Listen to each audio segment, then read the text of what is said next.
Bonjour à tous, très heureuse de vous retrouver pour ce dernier numéro d'Île-de-France découverte de la saison. Et pour marquer le coup, je vous propose un programme unique, embarqué avec moi à bord d'une voiture très ancienne pour parcourir Paris à l'occasion de la 15e traversée estivale en véhicule d'époque. Un événement pour redécouvrir la capitale mais aussi pour rencontrer des passionnés et des petits bijoux. Ah, justement, notre bolide est arrivé, c'est parti, suivez-moi. Bonjour Thierry Brière, ravi de vous retrouver. Alors les téléspectateurs les plus fidèles savent qui vous êtes puisque vous étiez mon tout premier invité lors du lancement d'Île-de-France Découverte en janvier 2021. Vous aviez clos la saison l'année dernière et tout naturellement je voulais terminer en beauté à nouveau cette saison avec vous pour nous parler de Vincennes en ancienne qui revient ce dimanche. On s'installe et vous nous dites tout ? Oui, d'abord pour s'installer, je vais me montrer extrêmement peu galant, puisque je vais être obligé de passer devant vous pour m'installer. Je n'ai qu'une porte côté passager, donc je me glisserai avant vous et je vous propose de rejoindre la place du passager. Et bien c'est parti, on y va.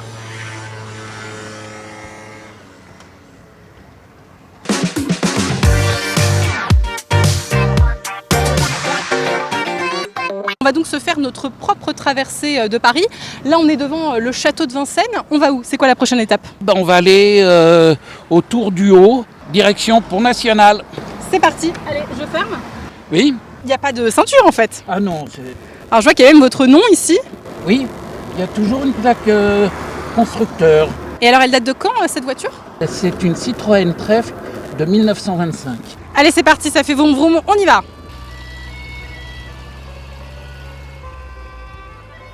Elle va à combien cette voiture ? Elle monte à 50, 60 à fond, mais là on est dans Paris, donc 30 km/h. L'histoire de cette voiture, en fait, je suis tombé amoureux de la Trèfle chez un collectionneur chélois, et donc j'ai voulu en trouver une. On a donc recherché, ça se retrouve assez facilement et à des prix qui restent quand même raisonnables, puisqu'on peut considérer à peu près que ce véhicule a une valeur de l'ordre de 10 000 €. Et alors vous êtes un vrai collectionneur, vous avez combien de voitures en tout, de voitures de collection ? Alors c'est une passion que je partage avec mon épouse et donc on a 7 véhicules de collection. Thierry, ça fait maintenant 6 ans que vous organisez les traversées de Paris en voiture ancienne. Quelle est la thématique de cette 15e édition estivale ? Alors la thématique, c'est les tours de Paris. Donc on va essayer de faire l'ensemble, alors pas toutes les tours bien sûr, mais un certain nombre, les plus marquantes. On va voir les tours du Haut, qui est notre prochaine étape, tour Montparnasse, on va passer Place d'Italie avec sa tour. Voilà un peu les premiers éléments de notre promenade. Et qui choisit le parcours à chaque fois ? Alors c'est au niveau du bureau où on discute du thème, et derrière on a un grand spécialiste de Paris qui est un ancien chauffeur de bus, Jean-Yves Muller, qui nous pond les parcours derrière. Et alors pour ceux qui n'ont jamais participé à l'événement, quelle est l'ambiance sur place ? L'ambiance, c'est d'abord une ambiance de passionnés, c'est familial et c'est quelque chose où il n'y a pas de notion de compétition ni quoi que ce soit. Vous me disiez qu'il y a même des gens qui viennent de l'étranger spécialement pour l'événement. Tout à fait, on a des Belges, on a des Hollandais, des Anglais, des Allemands, donc on a vraiment une notion purement européenne. Donc là Thierry, on arrive devant notre première étape, donc ce que vous ferez aussi dimanche, les tours du Haut. Quelle est l'histoire de ces 2 tours ? Ce sont donc des tours extrêmement modernes qui ont été conçus par Jean Nouvel et qui ont effectivement, on a un peu l'impression qu'elles sont en train de se casser la figure, qu'il y a un morceau qui est sur l'autre. Et voilà, ça fait pour moi partie des éléments qui comptent. C'est quand même la 3e tour la plus haute de Paris. Et il y a vraiment quelque chose d'intéressant à comparer avec nos anciennes à nous. On l'a dit, ce sera la 15e édition estivale des traversées de Paris en voiture ancienne. Quelle est la différence avec les versions hivernales ? Les versions hivernales, surtout pour des cabriolets, vous pouvez avoir très froid. La version hivernale, c'est juste une boucle et on revient au restaurant. La version d'été, on finit à Meudon par un grand pique-nique. Alors vous parlez de froid, je vois qu'on a des parapluies ici juste à côté de nous. C'est-à-dire que s'il pleut, on a tout prévu. Alors on a tout prévu, on a même une capote quand même sur le côté, si sur le côté on n'a aucune protection. Et puis on a des essuie-glaces qui font peur pour tout le monde, mais qu'on peut actionner à la main. Quels sont donc les véhicules qui vont participer cette saison ? On a 625 voitures, on a une centaine de roues, on a 5 tracteurs, on a 10 vélos et 70 personnes qui vont pouvoir bénéficier du bus. Et donc tous ces véhicules ont plus de 30 ans ? Nécessairement, nous n'acceptons que ces véhicules de plus de 30 ans et c'est même pas les véhicules dits exceptionnels. Il faut vraiment qu'ils aient 30 ans, qu'ils soient de collection, carte grise collection ou non. Il y a vraiment de tout, aussi bien de la voiture totalement populaire, 4L, que de la voiture de prestige, type Rolls, mais surtout ce qu'on apprécie à Vincennes, c'est l'amour de la voiture, ancienne, et le collectionneur qui aime sa 4L sera toujours pour moi nettement supérieur à celui qui a acheté une Rolls, aussi belle soit-elle, et qui ne s'en sert que pour le prestige. Et ces voitures de collection, elles ont le droit de rouler toute l'année dans Paris ? Alors les véhicules en carte grise collection ont le droit effectivement de circuler dans la zone de faible émission tous les jours et toute l'année, sauf pic de pollution bien sûr. J'imagine qu'effectivement ce sont des voitures hautement polluantes. Alors oui et non. C'est-à-dire qu'on reste des gens qui d'abord entretenons nos véhicules remarquablement et puis on fait en fait beaucoup moins de kilomètres. C'est plus de la collection et du plaisir ponctuel comme nous aujourd'hui qu'un usage réel du véhicule. On vient donc de passer devant la tour Montparnasse. Quelle est l'histoire de cette tour ? C'est une tour qui a été construite en 1973. C'était le plus haut gratte-ciel, c'est toujours le plus haut gratte-ciel de Paris. Oui, de Paris intramuros. Et donc cette tour, elle a été popularisée notamment grâce à la comédie La Tour Montparnasse Infernale. C'est ça. C'est ça même. Ça vous arrive souvent, Thierry, d'être arrêté comme ça pour qu'on vous dise que votre voiture est magnifique ? Régulièrement. J'ai même quelqu'un qui a traversé les boulevards extérieurs d'un seul coup en courant pour pouvoir venir me féliciter. C'est finalement très agréable de rouler aussi doucement dans Paris parce qu'on se rend compte de la beauté de Paris qu'on oublie parfois au quotidien dans nos trajets quand on est pressé. Donc cette balade, c'est aussi un moyen de voyager dans le temps et de redécouvrir Paris autrement. C'est une autre manière d'aborder la chose. On n'est pas là pour se déplacer rapidement. On est là pour profiter. On est là entre collectionneurs pour profiter aussi des autres voitures. C'est vraiment un moment à part. Bon, mais là, on roule vraiment trop doucement, Thierry. Est-ce que si je chante, ça ira plus vite ? Je ne suis pas sûr. Thierry, si t'es champion, appuie sur le champignon. Ah oui, on va vraiment vite maintenant. Le vrai problème reste celui du freinage en cas d'urgence. Ah oui, il n'y a pas d'ABS. C'est très léger comme freinage. Donc systématiquement, il faut garder des distances de sécurité très importantes. Et on peut prendre l'autoroute avec cette voiture ? Non, on est en vitesse de pointe à 60 km/h. Ce serait totalement déraisonnable. Et d'ailleurs, normalement, on doit atteindre au moins 70 pour pouvoir prendre l'autoroute. L'histoire des voitures anciennes parle donc aussi de l'histoire finalement du monde, de la France ?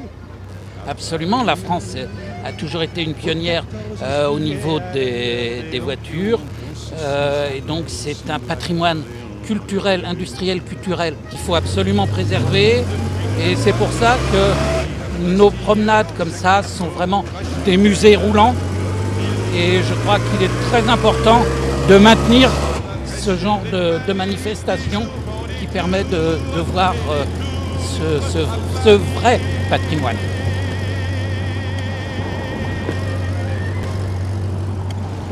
On continue notre visite privée de Paris en suivant un petit peu le parcours que vous ferez dimanche. Là, on est donc sur les Invalides.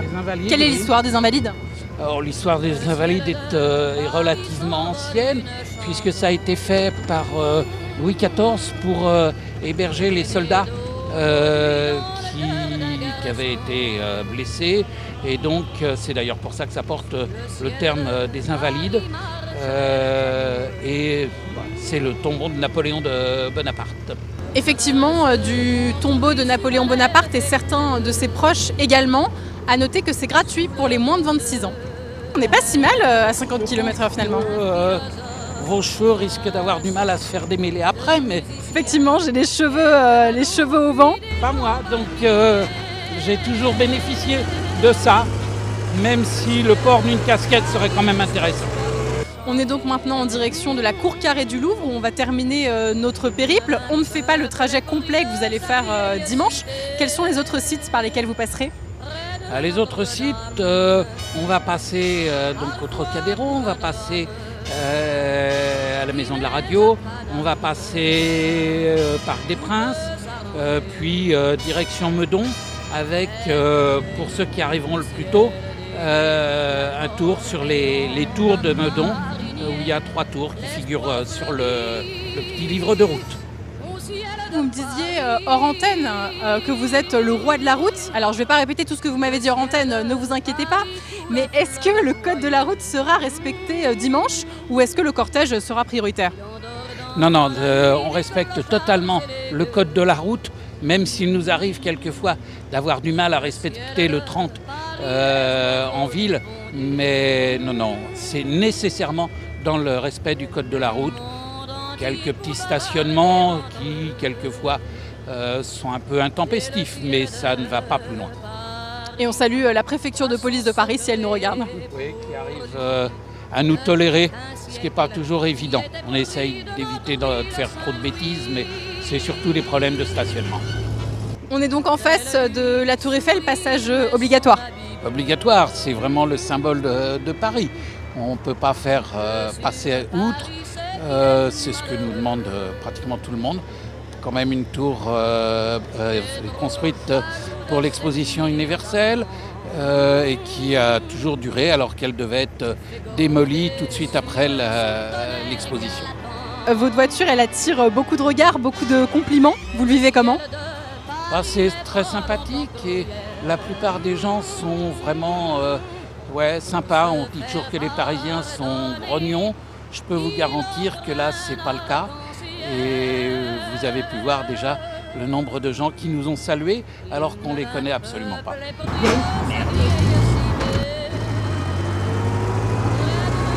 Qu'est-ce qui s'est passé là ? Il a freiné relativement intensivement, mais moi, j'ai pas cette capacité de freinage. Donc il faut vraiment que je bloque tout, que je vais chercher le frein à main. Et que c'est plus difficile à reprendre. Le gars s'est arrêté, mais j'avais vraiment des craintes. Cette voiture, elle fait finalement beaucoup de bruit quand même, on l'entend. C'est aussi ce qui fait le charme de la voiture ? Non, le bruit n'est pas ce qu'on cherche particulièrement. D'abord, ce ne sont pas des véhicules sportifs, donc il se trouve qu'effectivement à l'époque, on n'isolait pas. Vous n'avez aucune isolation phonique, vous n'avez même pas d'ailleurs de cylindre bloc, et ce qui donne beaucoup de vibrations. Et c'est vrai que cette voiture, c'est un petit bijou, elle est très agréable. Je dirais que son seul défaut, c'est qu'elle fait beaucoup de bruit. Non, pas vraiment, c'est supportable. Vous êtes donc en charge de l'organisation des traversées estivales. Comment est né le projet Vincennes en Ancienne ? Le projet Vincennes en Ancienne, c'est 2 frères, 2 copains, plusieurs copains qui ont décidé de se retrouver au château de Vincennes avec des véhicules et petit à petit ça a pris une forme d'association parce que la police voulait avoir quand même un interlocuteur et donc historiquement c'est Michel Lemoine et son frère qui s'en occupent. Michel est toujours notre président d'honneur. Il ouvrira d'ailleurs, comme toutes les traversées, avec sa 404 cabriolet la traversée. C'est lui qui l'inaugure à chaque fois. On en est très fiers. Et alors si on veut participer, comment on fait? Est-ce qu'il faut forcément avoir une voiture ancienne? Alors si vous voulez participer en voiture, oui, on n'accepte que les véhicules de plus de 30 ans. Sinon, vous avez toujours la possibilité de venir en bus. On a donc encore des places au niveau du bus, des vieux bus, des TN4, à plateforme, tels qu'on les imagine. Et vous serez les bienvenus pour faire cette traversée à 10 €. Je pense que c'est vraiment quelque chose de sympathique. Et dernière étape pour nous ici, donc à la cour carrée du Louvre. On ne va pas aller jusqu'à Meudon. Quelle est la particularité de cette cour? Cette cour est justement une cour intérieure carrée qui est une pure splendeur architecturale. Et franchement, c'est quelque chose à visiter et à passer. C'est génial. Rappelez-nous Thierry, comment on fait pour s'inscrire? C'est jusqu'à quelle heure et c'est où? Pour BFM, j'ai décidé de rouvrir la billetterie donc, jusqu'à ce soir, 22 h. Donc vous pouvez vous inscrire sur le site www.vincennesenancienne.com et là vous tomberez sur la traversée de Paris et vous pourrez donc vous inscrire encore ce soir jusqu'à 10 h. Eh bien merci Thierry, vous avez été un super pilote, on a passé un super moment. Bonne course dimanche. Je pense que vous devez être aussi une bonne pilote. Je vous propose de repartir un peu avec la voiture. Alors avec plaisir, mais il faut quand même que je vous dise que j'ai raté mon permis 3 fois. C'est pas grave, je vais vous montrer comment ça fonctionne. Je suis sûr que vous serez très bien là-dedans. Allez, c'est parti.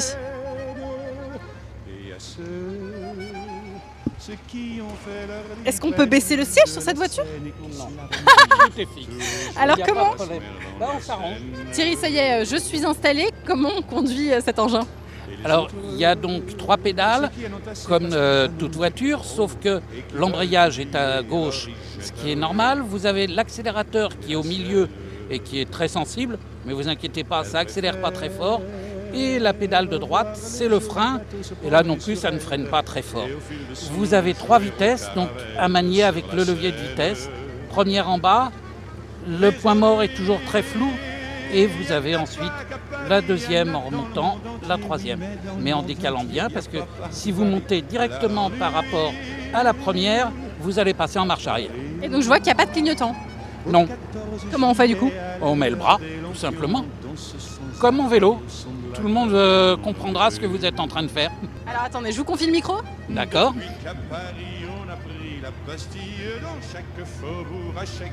La direction est un peu dure.